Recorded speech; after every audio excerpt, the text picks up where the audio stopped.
Welcome back, everyone. Are you ready for story time? Today, we're going to read Grace for President by Kelly DiPucchio.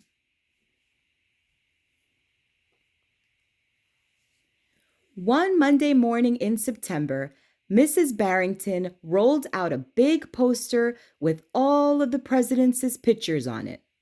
Grace Campbell could not believe her eyes. Where are the girls?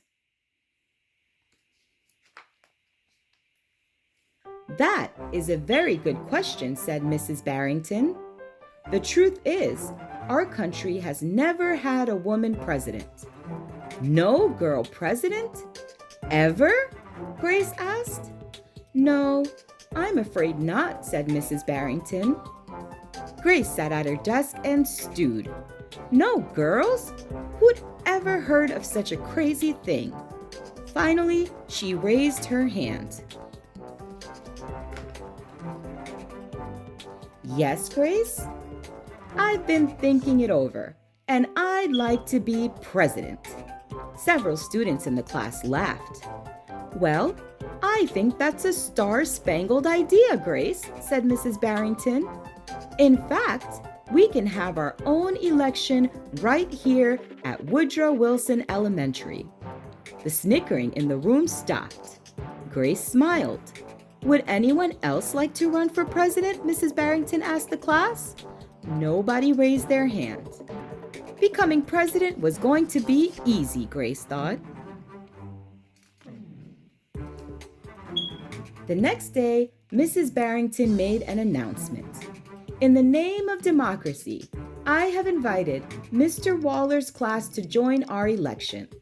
Their class has nominated Thomas Cobb to be their presidential candidate.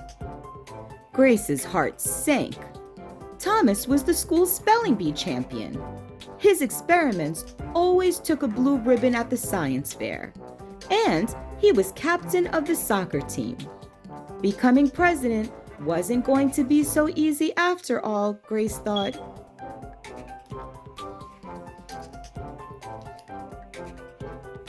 The teacher put the names of all 50 states and the District of Columbia into a hat. Everyone except for Grace and Thomas got to choose a state. I'm Texas, said Anthony. I'm New Hampshire, said Rose. I'm Michigan, said Robbie. What does the number 16 mean? Each state is assigned a number of electoral votes. That number is determined by how many people live in that state, said Mrs. Barrington. Each of you will be a representative for your state. Altogether, our country has 538 electoral votes, Mr. Waller explained. On election day, the candidate who receives 270 electoral votes or more wins the election. Why 270? Asked Rose. That's more than half of all the electoral votes, Mr. Waller said. Becoming president really wasn't going to be so easy, Grace thought.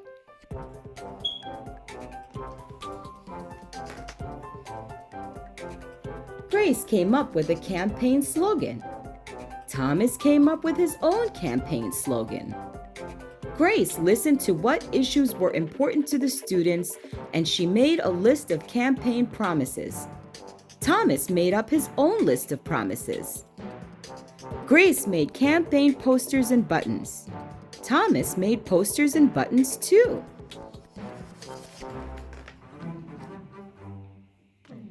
Each week, the teachers set aside time for the candidates to meet with their constituents. Polls were taken. Voters were making their choices.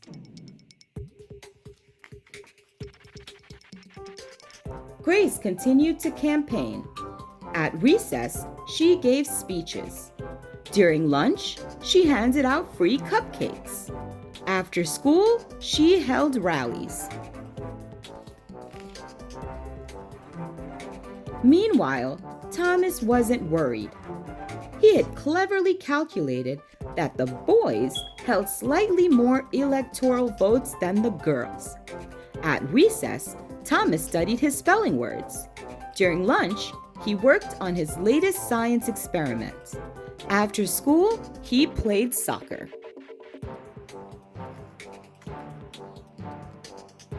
Even before the election, Grace made good on her promises.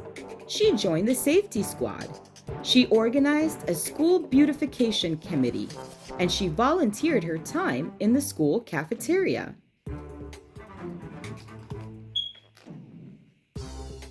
In early November, Woodrow Wilson Elementary hosted a special Election Day assembly. Grace and Thomas took their places on stage as the school band began to play. Henry was the first representative to approach the microphone. The Yellowhammer state of Alabama cast its 9 electoral votes for Thomas Cobb, Fletcher said. The last frontier state of Alaska casts its 3 electoral votes for the best man for the job, Thomas Cobb. Hannah called out, the Grand Canyon state of Arizona casts its 11 electoral votes for Grace Campbell. And so it went. State after state cast their electoral votes.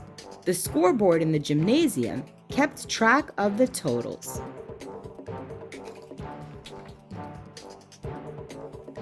The voting demonstration was quickly coming to an end. Clara approached the podium. The Badger state of Wisconsin casts its 10 votes for my best friend, Grace Campbell. Grace looked at the scoreboard. Thomas had 268 electoral votes. She had 267. There was only one state still unaccounted for, Wyoming. Thomas grinned. Grace felt sick. Sam walked up to the microphone. He looked at Thomas. He looked at Grace.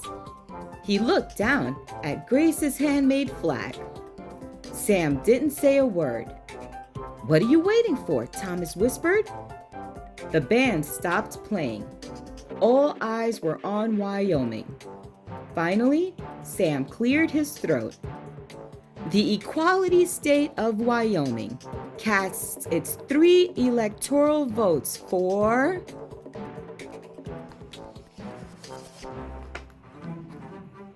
Grace Campbell.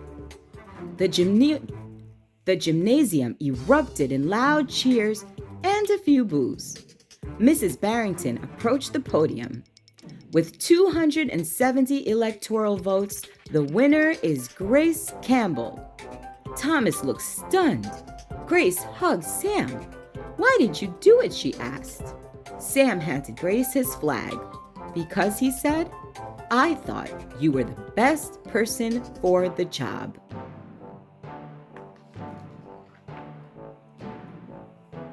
The following week, students in Mrs. Barrington's class were preparing for their career day presentations. Grace volunteered to go first. She stood at the front of the room and glanced at the poster still hanging on the wall. "My name is Grace Campbell, and when I grow up, I'm going to be President of the United States." This time, everyone believed that she would. The end.